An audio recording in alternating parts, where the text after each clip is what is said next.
Today is February 20th, 2023.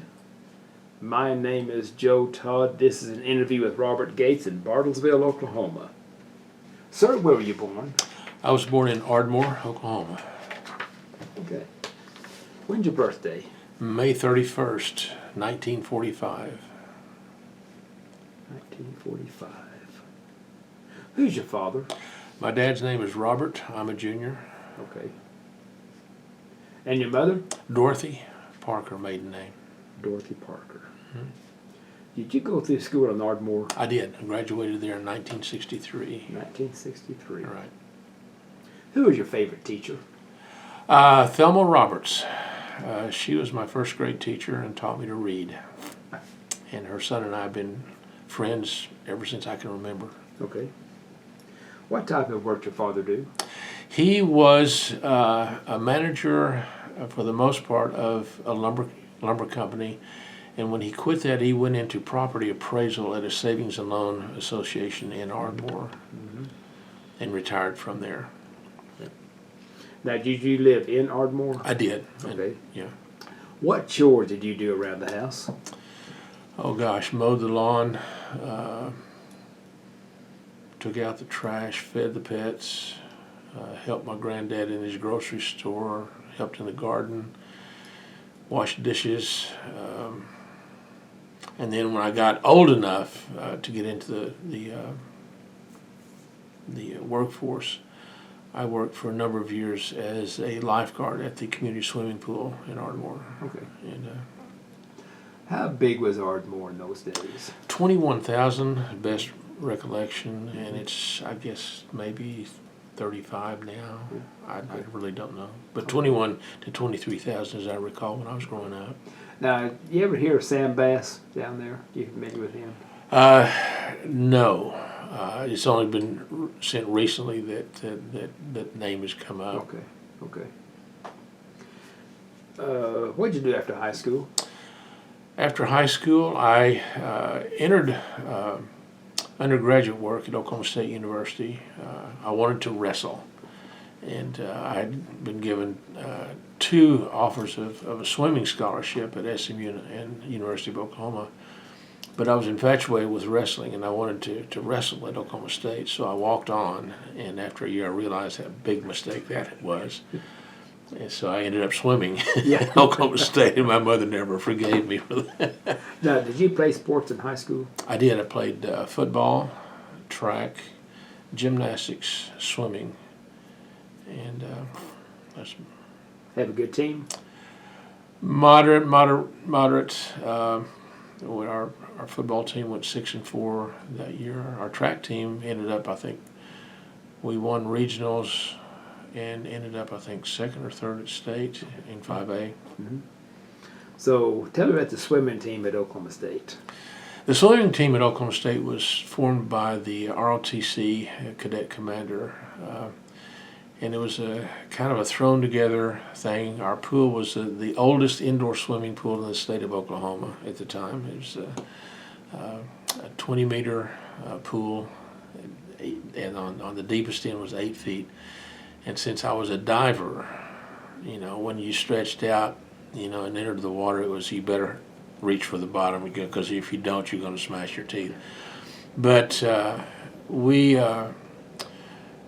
Colonel Cutter gathered as many people as he could that were interested in swimming and just kind of formed a Moxnix team. And at the time, swimming was not really a big sport in the Big 8 at that time, but Kansas, Missouri, Oklahoma State, OU, and I don't know if Kansas State had, but at any rate, there were only just a few schools in the Big 8 that were involved in swimming.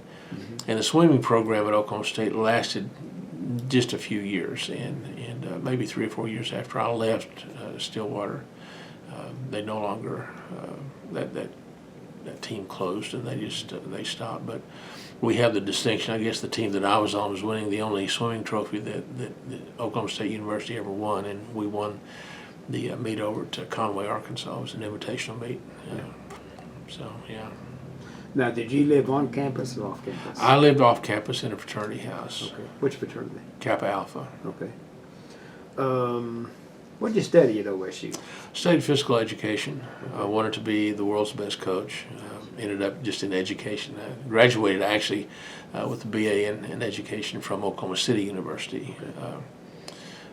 Played too much at Oklahoma State and was placed on academic probation, and I transferred to Oklahoma City University. And not only was that a cultural change, but it was also a financial change too, from $8 an hour a semester down to $35 at the time. But we were able to work it out, and I ended up graduating from there with a BA in education. Mm-hmm.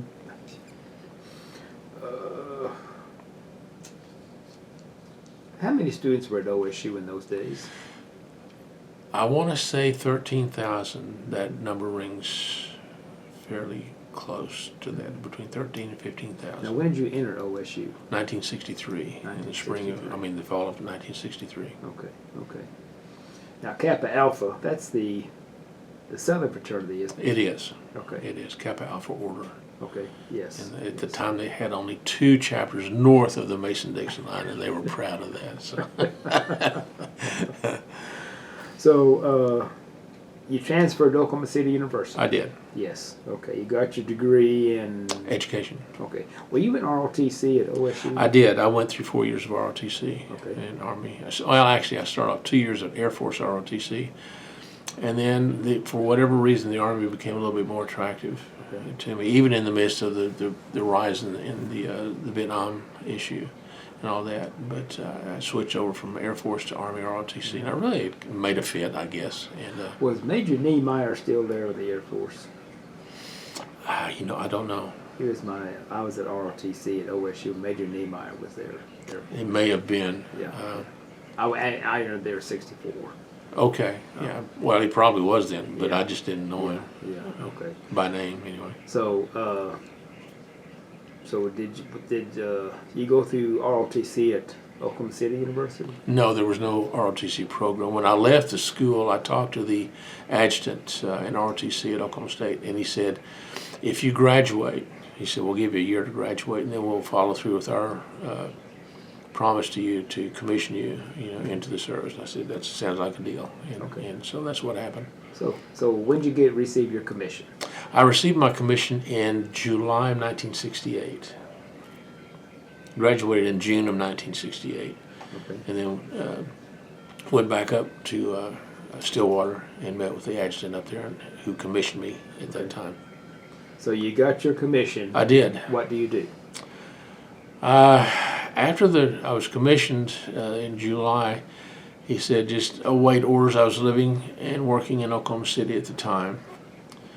And he said just await orders. And orders came down in, I received my orders in the latter part of September of 1968, and was ordered to report to active duty at Fort Knox, Kentucky on the 11th of November 1968, Veterans Day, which I did. Mm-hmm. What did you do at Fort Knox? I was an armor officer at the time, and I trained on M60A1 tanks. Mm-hmm. And then we had the opportunity at the time, the Abrams, the A1s, were just in prototype mode at that point. We were able to do some training on those vehicles, but primarily it was M60A1s were the main battle tanks at the time. So were you in the armor branch? Yes. Okay. 1203 was my MOS. Okay. And you said you worked on the M60? M60A1. Okay. What's the crew of the M60? There are 4. 4. Uh-huh. And what did you do in the tank? Tank commander. Tank commander. Mm-hmm. What does a tank commander do? A number of things. Would lead a platoon of, as an officer, a platoon of 5 tanks consisted of my platoon, to maintain communications, direct them, in war games if that was the case, road marches, all that sort of thing. So it just kind of, that's your command. That's what you do. You command the platoon. And, now, did you have officers basic? Not as an RO. Well, yes, at Fort Knox, that was officer basic training there. And then I went. At the time, the Army offered a special program called Volunteer in Def, indefinitely, which meant if I only had a 2-year obligation for active duty, and if I volunteered for an indefinite period of time, it would be a minimum of 1 year additional added on to the 2 years obligatory. And then the Army would guarantee my first assignment wherever I wanted to go. So I did that, and then went on into a battalion level maintenance of armored vehicles and learned how to do maintenance on those vehicles. Not only the tanks, but the armored personnel carriers, the Jeeps, 2.5, 5-ton trucks, all of the maintenance that would be done at a battalion level. Okay. And learned how to do that sort of thing. What's your most vivid memory of Officers Basic at Fort Knox? Vivid memory. We were on the tank gunnery range the first time we were going to go live fire. And the loader in my tank was absolutely petrified of the recoil of that main gun, because it would come back 18 inches, inside the turret. But you had to cradle the 105 shell, load it into the breech, and hit the safety off switch and holler up, which meant we're ready to go. And then the gunner, who was concentrating in sights downrange, was on the way, and they would pull the trigger that would fire the weapon. Well, this kid was absolutely petrified. He was afraid that he was going to get hurt. And for whatever reason, it was cold. It was in December, and there was snow on the ground. And we were in a live fire range. He loaded the thing up, but he didn't have a hard hat on for whatever reason. He had just one of those old winter type caps that had the earmuffs and everything. Had them up. But he rammed that shell in there, hit the safety off switch, and hollered up and put his fingers in his ears and bit down behind the breech block. And the gunner was concentrating, on his target. They didn't see what was going on. And about the time he hollered up and he pulled the paddle to fire the weapon, the DI sitting on top of the turret noticed what was happening, and he tried to reach down and grab this guy. Well, the weapon went off, and the breech hit him in the side of the head, and it spun him around. Didn't break anything because that cap cushioned him, but he knocked him cold. But I remember that for whatever reason, because it was kind of like, you're the luckiest guy on the planet today, But yeah, that was one of those memories. How long were you at Fort Knox? I was there from November 1968 until March of 1969. So where'd you go? Went to Germany. How'd you travel to Germany? Say again? How'd you travel to Germany? Via plane. Okay, you flew out of Andrews Air Force Base, and from there to Rhein-Main in Frankfurt. Okay. And then to my duty post from Rhein-Main, or from Frankfurt, took a train. Okay. Where were you based in Germany?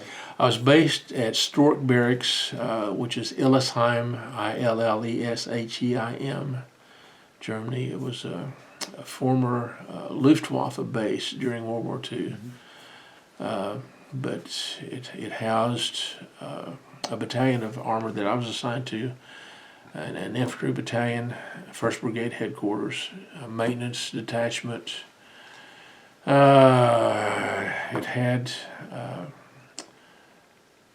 had a few helicopters on base at the time, but there was an airstrip there that handled a little bit of traffic, not a whole lot. But it was primarily with armor and infantry. We were, battle organizations, units, and trained for that. We were there to provide, a defensive line should the balloon had gone up, and the Ruskies invaded and all that kind of stuff. But obviously that never happened. But what unit were you assigned to? 4th Battalion, 35th Armor. Part of 4th Armored Division, and which was General Patton's old unit. Yes. Mm-hmm. and his son eventually became our assistant division commander. He rotated out of Vietnam. We talked about that, I think, on the phone. I think he was part of first Air Cav in Vietnam. But he tried to emulate his dad with the Jeep with the window down and the American Bull and his pearl handle sidearm and the whole 9 yards. And his dad's reputation preceded him. Yes, yes. What was the reaction of the local people to you in Germany? Very receptive, I thought. We did quite a bit of trade on what we call the local economy. You go into town, which Illesheim was a smaller community. Bad Windsheim, which was about maybe 3 kilometers away, had the grocery stores and that sort of thing that we could go buy local products and everything. But they seemed very receptive to us at the time. I did recognize at the time that there was a political thing, that there was some resistance of the American forces still being, in their country. And they would try from time. I recall one time we were practicing tank gunnery at a smaller range nearby, and there was a fellow who was protesting the American force and the presence of the American forces in the Republic of Western Germany. And we were in live fire exercise, and he just walked down the middle of the range. Of course, we had to shut everything down and call the local police. And they came out and apprehended this fellow and took him away. But that was part of that political unrest. And then at that time, obviously, the Berlin Wall was still in place. And part of the orientation for the officers, especially in the American forces, was to tour Berlin, to include a bus tour in East Berlin. And we had to go through Checkpoint Charlie and stop with the inspections and all that kind of stuff. And then, of course, shortly before that, I think there was an issue with Czechoslovakia and some border stuff. And we would rotate units and go to Herzogenaurach and to do border patrol and kind of maintain. Where? Hohenfels, Germany. Herzogenaurach was a place that did a lot of radio, telephone, spying operations, if you will, that would monitor radio traffic across the border and all that sort of thing. But we would do that. Tell me about the border patrol. What'd you do? We just played war and did maneuvering, just to show a presence of force, if you will.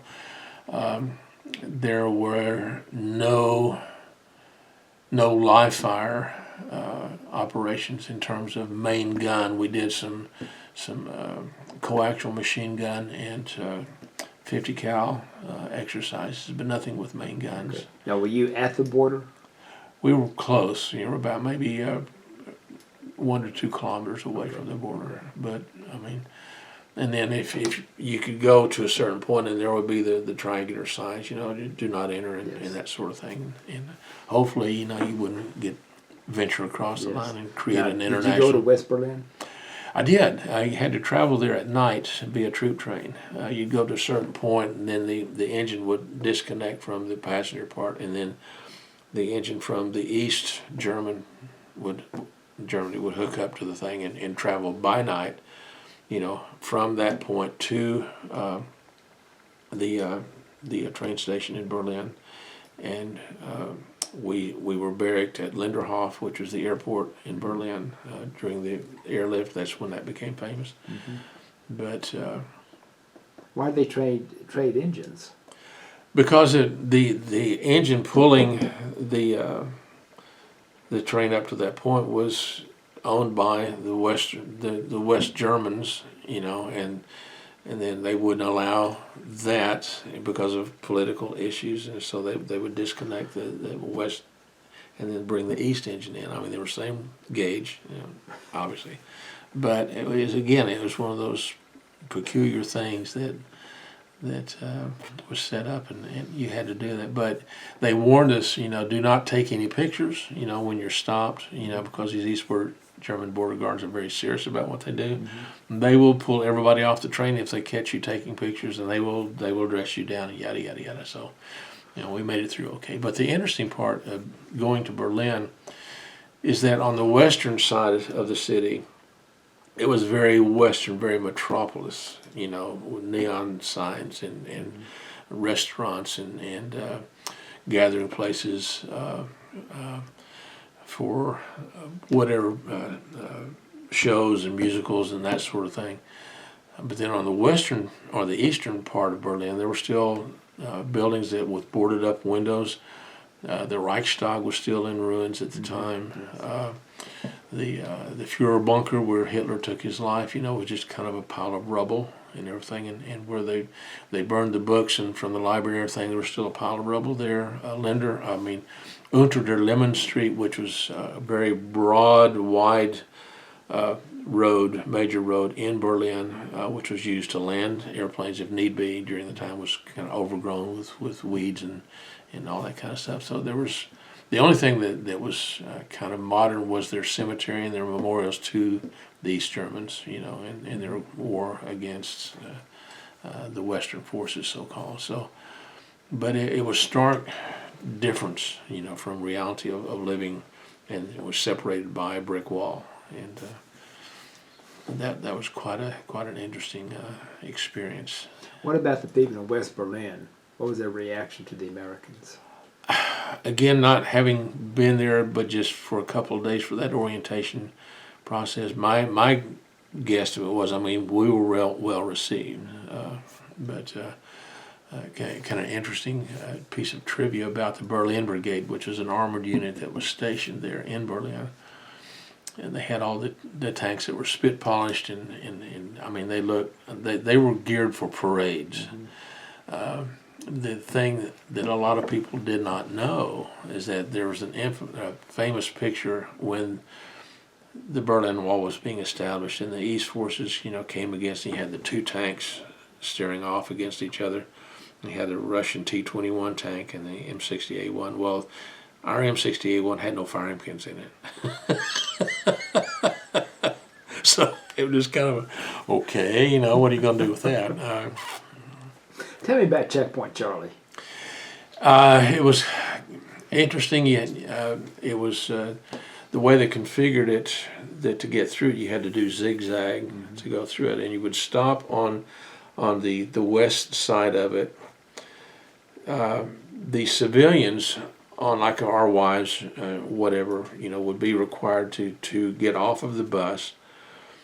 And if you were military, we were to wear our uniforms, our Class A uniforms, but to remove any insignia, obvious insignias, name tags, awards, anything short of our shoulder patches, which designated which, we were a part of. But we had to remain on the bus. And when the East German border guards would come in, they would walk down and check everything out. But we were not to speak with them or to make eye contact with them at all. And that was, and I guess I violated that, because when the East German border guard was coming down, he looked to be no more than 17 years old. And I just kind of looked at him, and he looked at me, and almost as if our eyes were speaking to each other. Why are we doing this? So that was an interesting.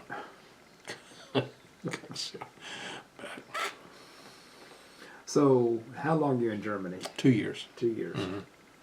And did you travel around Germany? I did at every opportunity. I did, and not only Germany, but took a 2-week leave to Spain, a 2-week leave to Greece. Went to Copenhagen. As many places as I could. Switzerland was just a short drive away. I guess I was fortunate because Hildesheim was kind of centrally located, and we could go to lots of places, in a very short period of time. But I wanted to go to Spain. I wanted to go to Greece, especially, just to see, the Acropolis and some of the places that I'd read about in school, and got to visit ultimately there. So yeah, every time I wasn't on official duty, I was gone somewhere. and experiencing as much as I could, because I figured that would be the only chance and opportunity that I would have, to do that sort of thing, and I'm glad that I did that. And again, your most vivid memory of Germany. There were many, but the one that comes to mind is that 4 couples, we were all stationed together at Illesheim, and each of us had a German lady that would help keep our apartments clean. They'd do their cleaning for her and that sort of thing. And at Christmas time, a bunch of us got together and said, why don't we make a deal with, our German friends to do Christmas caroling. We will go to their place and Christmas carol and with traditional carols from the United States, and ask each of the families to sing a traditional German carol back, just to kind of exhibit some friendship along the way, which we did.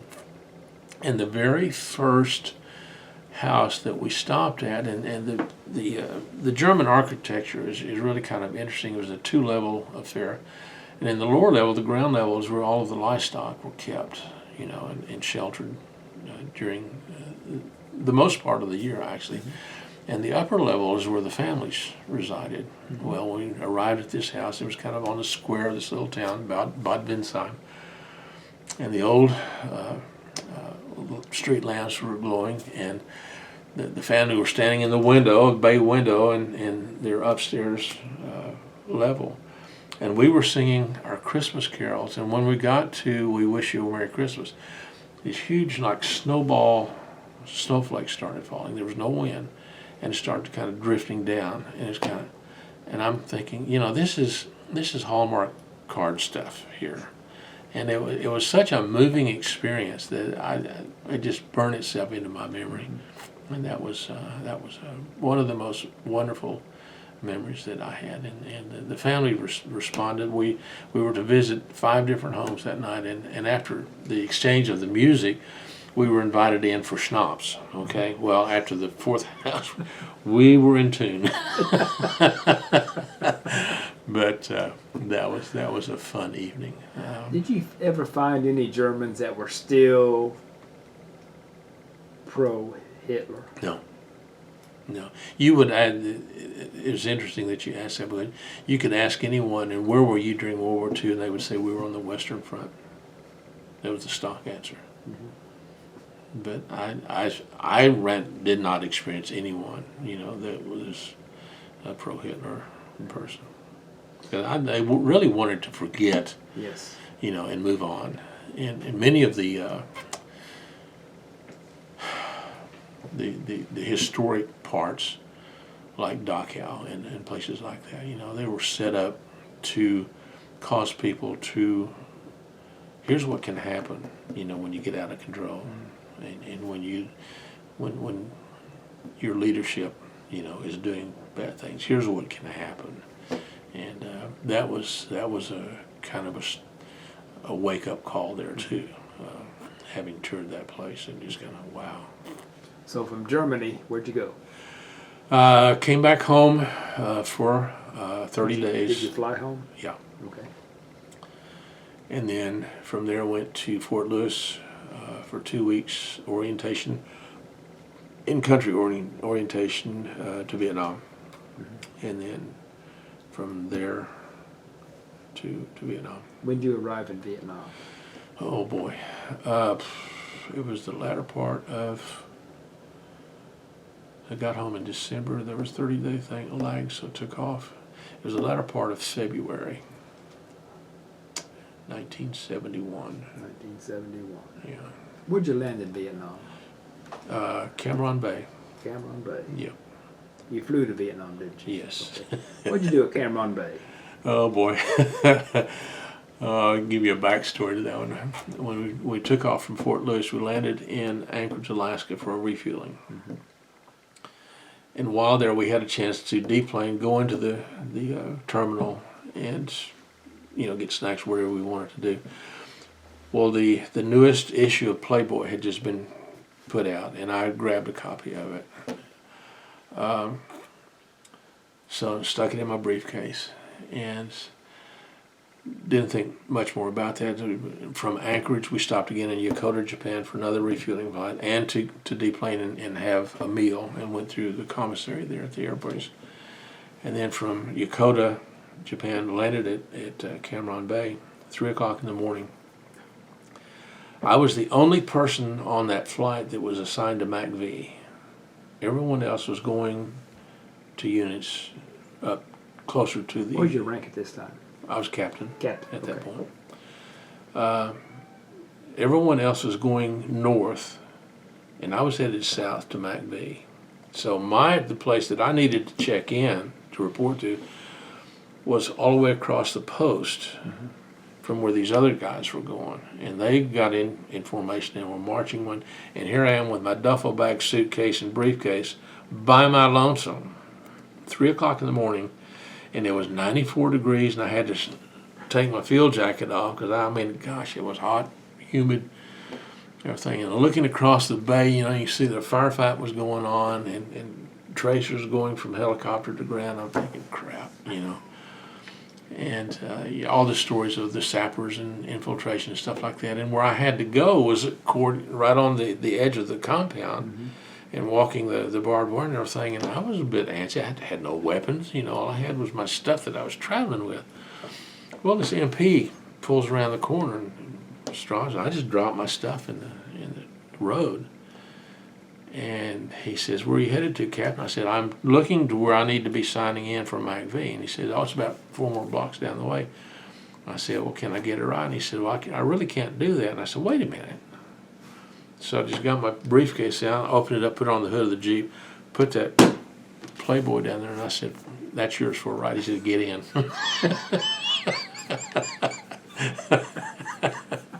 So I got my ride. That was my experience of Cameron Bay. Now, MACV is an acronym for... Military Advisory Command, Vietnam. Okay. What'd you do at MACV? I was a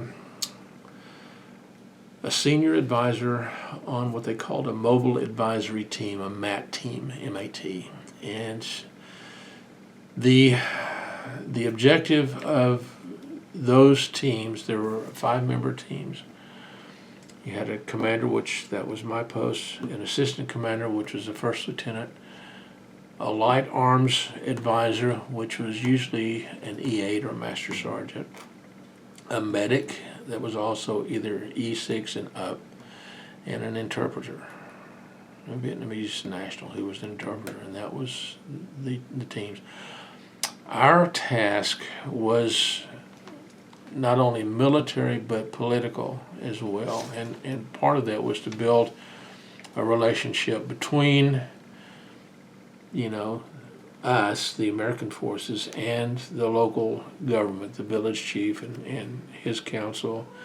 And also I had a military counterpart that was a second lieutenant that was in charge of a platoon of conscripted soldiers of 25 to 30 people that really didn't want to be there, but that was their role. And my role was to help train those people militarily on how to wage war, if you will, but then also to establish a relationship between myself and the village government to help them accomplish what they would want to accomplish in their little village. And a village in Vietnam is not kind of what we think about in terms of a village, like a one small little place.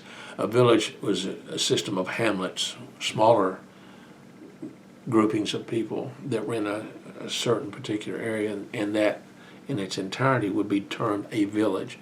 So then we would be responsible, okay, how do we help these people, you know, want to defend themselves if the need arose, and that sort of thing. So it all kind of somehow went together, and my task, my team's task, was to help eventuate all of that and bring it together and make it work.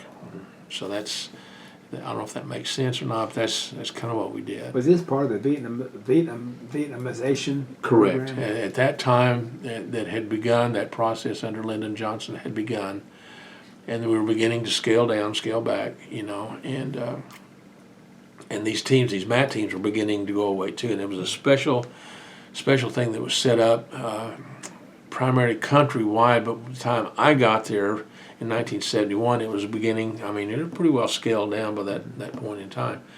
And then those teams that were up north, I Corps, 2 Corps, 3 Corps, the more northern divisions of Vietnam, and it was primarily concentrated in the Mekong Delta, which is where I was located. Okay. And my province was Quien Hoa Province, and the Mekong River kind of defined the boundaries of my province on the north and south, and then toward the closer it got to the South China Sea, it went into 4 tributaries. Now, where were you based in the Mekong? I was in 2 places, Bin Dai, which is a small village, and Tan Tan, which is a second small village. And I lived in, it was a kit, basically, the first one.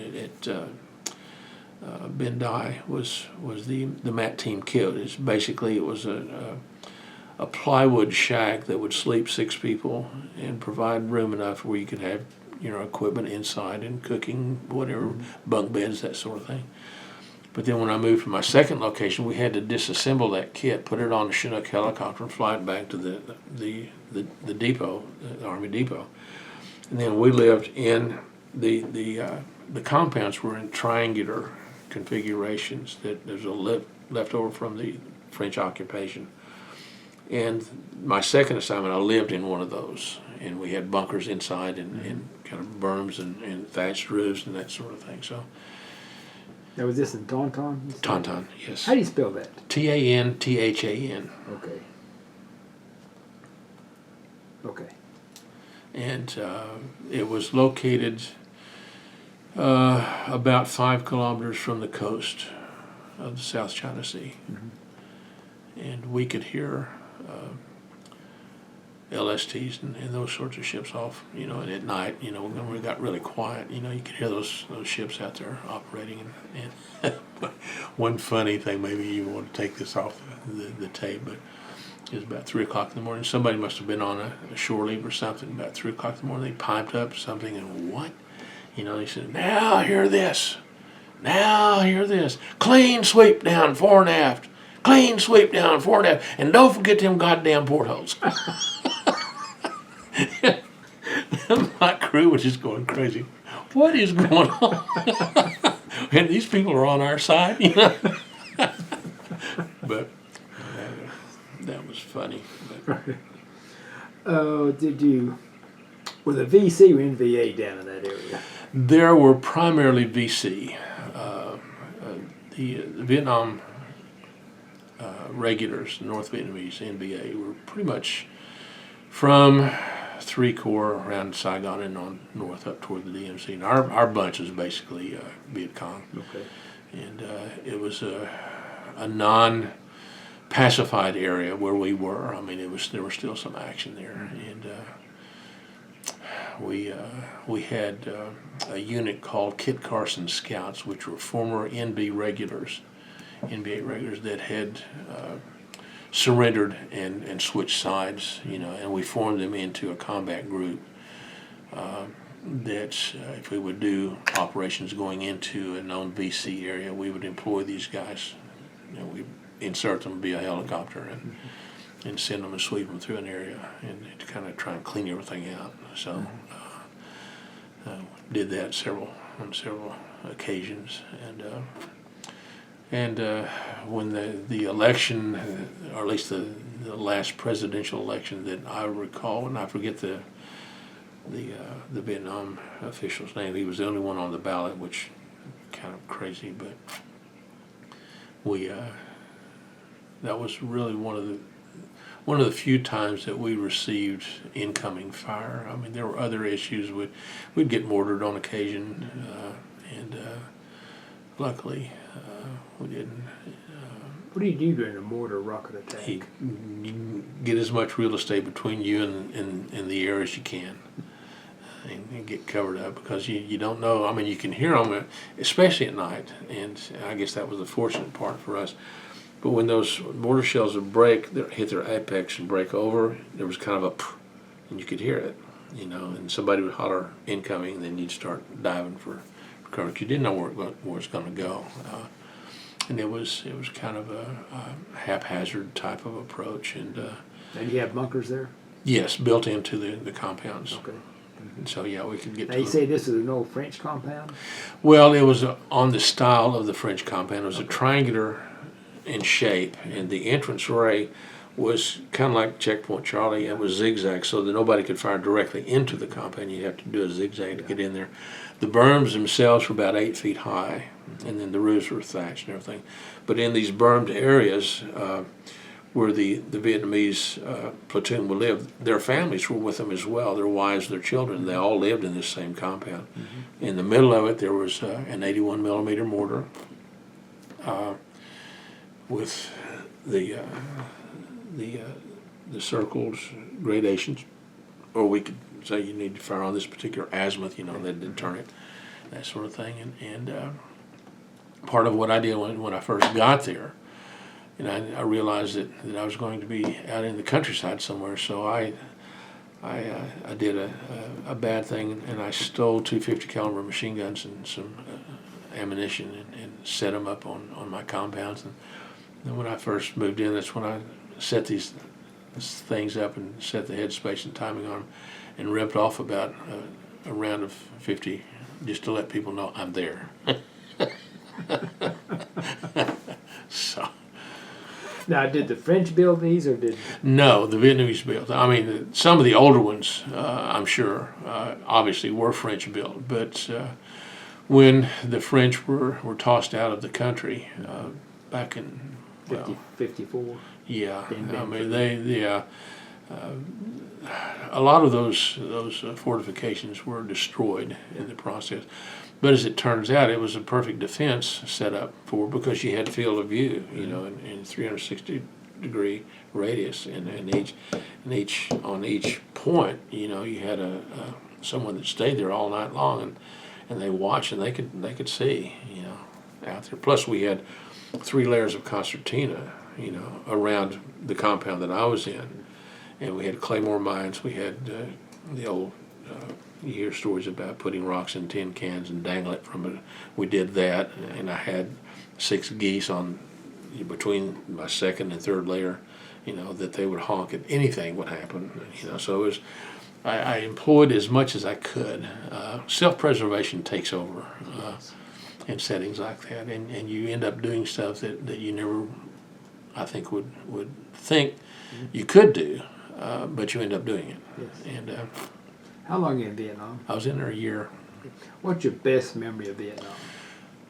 Oh boy.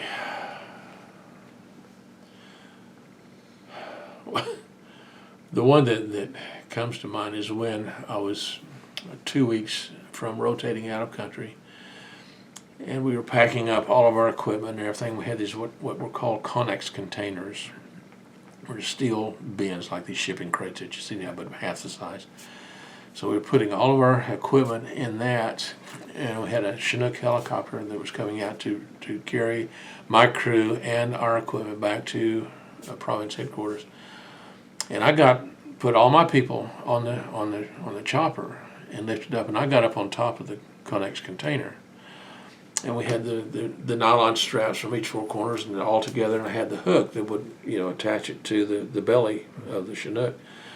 And it was hovering. I was laying on my back on the top of this Connex container, and the Chinook was just right above me. I could reach up and touch it.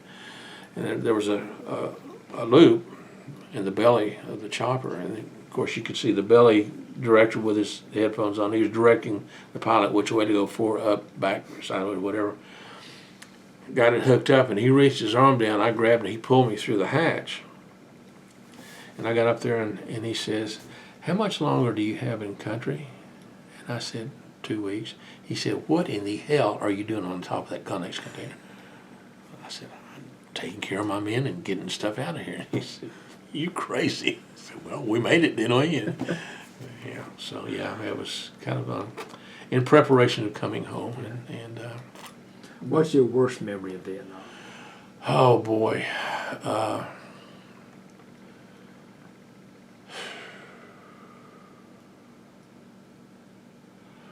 we got into a situation that we lost some guys and got into a firefight in a village, and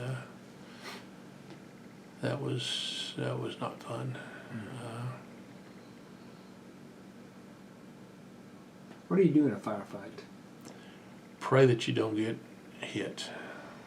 And my two worst fears there was being injured or being captured. Being killed, no big deal. Yeah. But those two were the biggest fears that I had. And so I tried to employ every bit of training that the Army provided and experiences of other comrades, in arms, of what to do, what not to do. And for me, fortunately, it worked out. And all the guys under my command got home okay. And so, but How was your mess section? Oh, I'm sorry. Go ahead. how was what? Your mess section. Mess? As in food? Yeah. Well, when we were in the field, we cooked. Well, I take that back. We had a houseboy that cooked for us, and being close to the coast, we had village fishermen that would come by every morning and say, "What would you like, or would you like anything today?" And we would order either sea trout or halibut or anything that that lobster, whatever, crab. And at the end of the day, when the village fishermen come in, they would drop off, what we ordered. It's kind of like, a DoorDash type thing. And but I got spoiled on seafood because it was literally fresh. I mean, it never frozen, right out of the water. And then, of course, when I ordered sea trout one time, and they brought back 6 of them. I mean, really nice. And so I was doing my okie thing and filleting them, and my interpreter comes over and says, "Dawei," he says, "you make Chumwe very, very angry." And I said, "What did I do now?" He says, you throw fish head away. And I said, "You tell Chumwe if he wants these fish head, he can come get them, because I ain't making fish head soup. I'm grilling these." But as far as our mess in the field, and we would cook from time to time, and my light arms advisor, he was an E8, he would scramble 2 eggs and have bacon, and we had Tabasco peppers that grew wild there, and he would cut a couple of those green peppers and chop up in his onion or his eggs. I thought, Sarge, how he need work, because he'd be sweating, and it's kind of like, wow, can you stand that? It's good stuff, Captain. Okay, you knock yourself out. But our food was really, we had fresh vegetables every day, whatever we wanted, beans, peas, tomatoes, cabbage, bok choy. I mean, it was all right there, And there were many times, obviously, rice. But there were many times I come and I said, if there weren't a war here, this country could be the breadbasket of the world, because the average daily temperature was, I think, 95 degrees. Growing season all year round, and they could, if they wanted to, they could feed the world. They really could.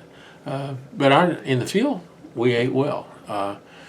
Going back, the ladies in the mess hall that were Vietnamese ladies were good cooks, but they would try to emulate like hamburgers and stuff like that, and they'd make their own buns and stuff like that. It just wasn't the same, because when we got home, the first thing that most everyone, American soldier, wanted was a Big Mac when we got home. But Now, when you were out in the field, how long were you out in the field? usually, the longest operation that we were on were 3 days.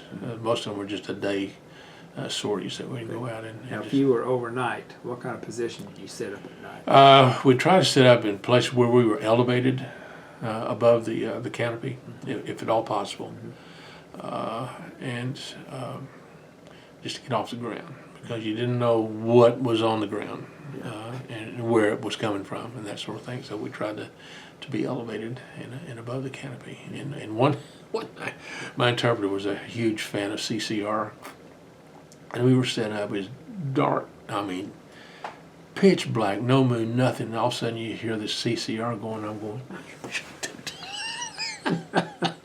It just doesn't fit in a jungle setting. What about the wildlife? We saw where I was. Basically, there were snakes. There weren't any. When you got further north is when you ran into the tigers and the elephants and that sort of thing. And water buffalo, obviously, that was the workhorse, for the Vietnamese farmer and helped plow their fields and stuff. But in the Mekong Delta, at least where I was located, it was primarily we'd run across boa constrictors, Indian cobras. I think there were a few crates that we ran across from time to time, but you just kind of give them like we do anything. Me anyway. If I see one, I just kind of steer clear of it. Monsoons. Part of the year, for about 3 months, you could see in the distance in the western skies, you could see the clouds billowing. 3 o'clock in the afternoon, you could set your watch by, and it would rain like crazy for an hour. And at 4 o'clock, the rains would stop. Sun would come out. It would be just as humid as can be. But the good part of that is when the monsoons came, because everybody knew it was going to be shower time. You're out there with your soap and shampoo, and you did your thing, and so that was just kind of the way it was. Mm-hmm. Mm-hmm. Interesting what happens when you're in a setting like that. So you came back. Did you come back a changed person? I think I did, and what change was affected, I'm not really sure. I know some close friends of mine and some others that I've known that setting really did a number on them mentally. And I've said to a number of people that I feel that for whatever reason, I've been able to maintain a modicum of sanity, normalcy, whatever that is. The thing that has tempered my thoughts more than anything else is the treatment we got when we came back to process out, to endure the urine and the feces and all that kind of stuff, and being called baby killers, yada yada yada, from our own people. Landed in the San Diego area. Walked into a tarmac. There were no thank you signs, no welcome home signs, nothing. Nobody. There was nobody there, and that image of all of that is really, if there is a bad memory that I have of that piece of it, that's it. Mm-hmm. It's kind of like, it's an unpopular war, but we're home now. We'd kind of like to get back to living, so. And when people say, thank you for your service, I just kind of like, yeah, right. Mm-hmm. So you come back to the States, and where do you go? I went back to Oklahoma City, and then unfortunately I went through a divorce right after I came back. My wife at the time had found somebody new, and said she wanted that. And I said, that's fine. I went back and went to work, moved back to Ardmore, and Uniroyal Tire Company had just set up a brand new place there, and I went to work for them building tires and all that, and worked for Uniroyal for about 3 years, and then went to seminary, and from seminary just. Where'd you go to seminary? In Austin, Texas. Now, when did you get your discharge? Oh, did you?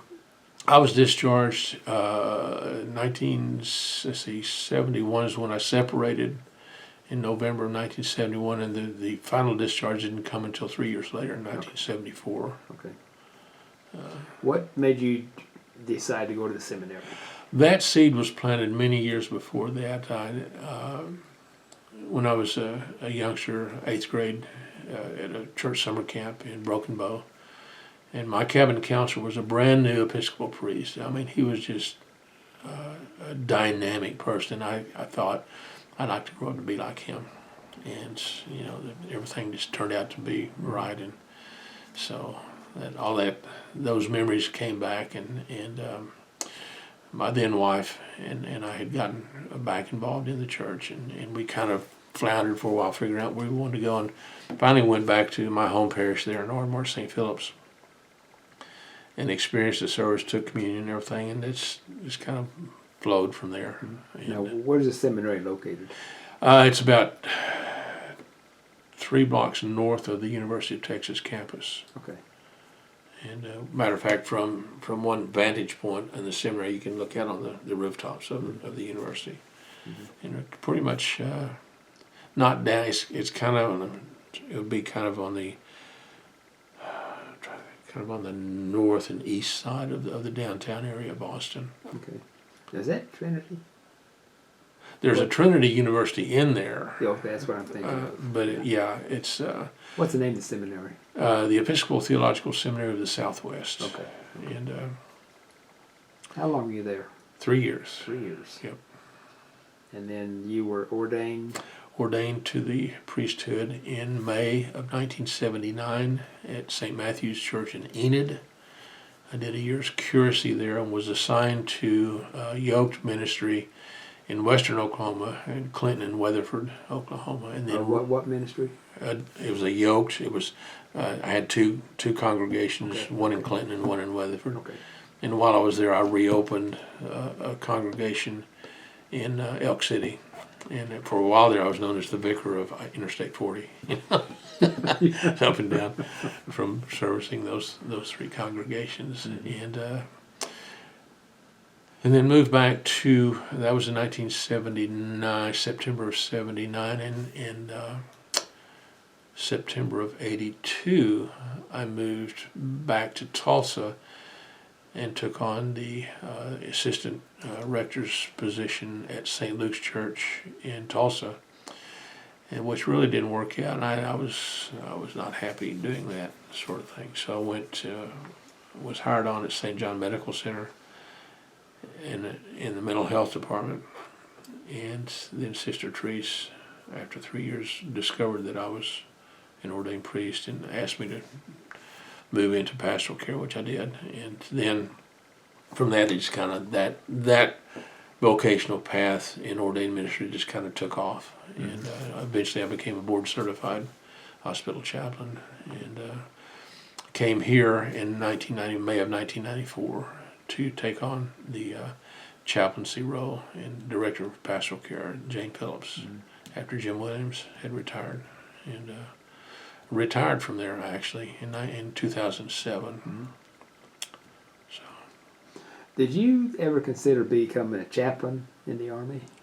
did not. That's another interesting experience. We were in the field, and that was in my second location at Tauntaun, and word came down that the chaplain's in the area. Would you like a visit? And I said, well, yeah, you bet, I'd love one. So there was time and date was set and everything. I got into my cleanest fatigues that I could find everything, and you could hear the chopper coming, everything, and that sucker just flew right by, and you could see the chaplain in the door of that chopper doing this one of these jobs. Just kept on going. And son of a bitch. So that was my experience with a chaplain in the Army. So Now, do you have church services in Vietnam? no, we did not. The closest thing that I had to a church service is that I was somehow adopted by a Buddhist monks group there that I helped rebuild their temple after it was bombed, and they just kind of adopted me and took me on and would invite me over for meals and that sort of thing. So that's the closest to church that I endured over there. So Endured, that's not a good word, but tell me about the Buddhist monks. they're really real quiet. Very peaceful. They just wanted to, do their thing and be a presence and a calming presence. And you get around their temple and everything, you kind of feel that. And so it was a different experience, obviously. And but the 2 primary religions in Vietnam are Buddhism and Catholicism. So. Come across any Cadoist? To my knowledge, I didn't. No, I didn't go looking for them. So you retired, and when did you come to Bartlesville? Oh, I moved here in 1994. that's right, you told me Yeah. that. So Yeah. what are you doing now?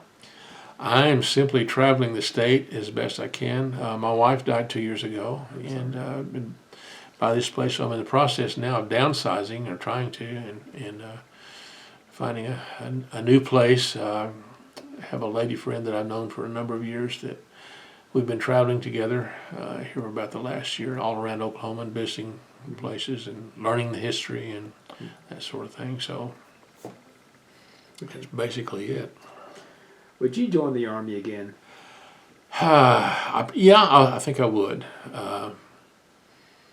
It's an honorable organization. It really is. They take care of their own, or at least they did when I was a part of it. And it was a community of, for the most part, like-minded people, and we had fun together. We socialized and that sort of thing, and we learned together. We moved together as a team. It was not this Rambo style stuff that you see so much about, this individual hero type stuff. That's the first thing that'll get you killed. Yes. I if I were as svelte and athletic now as I was back then, I might.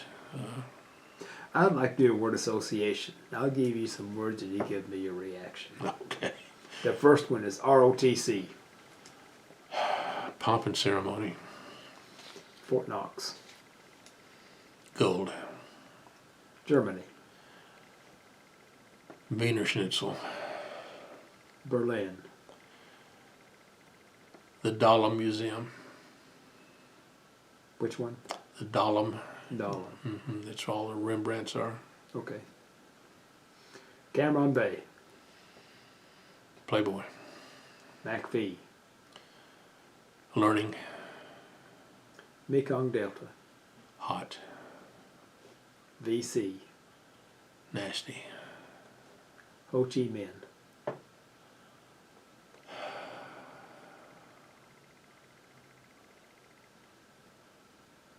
don't know.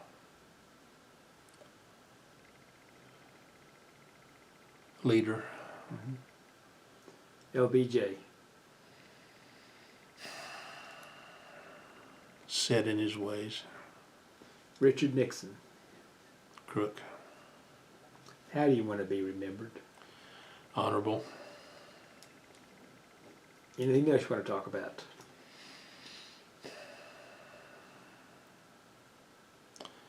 No, I think I've shared pretty much. Well, sir, this is an excellent interview. Well, thank you. I want to thank you for your service and thank you for the interview. Well, you're certainly welcome. And again, this is February 20th, 2023. My name is Joe Todd. This has been an interview with Robert Gates in Bartlesville, Oklahoma. Thank you. Thank you.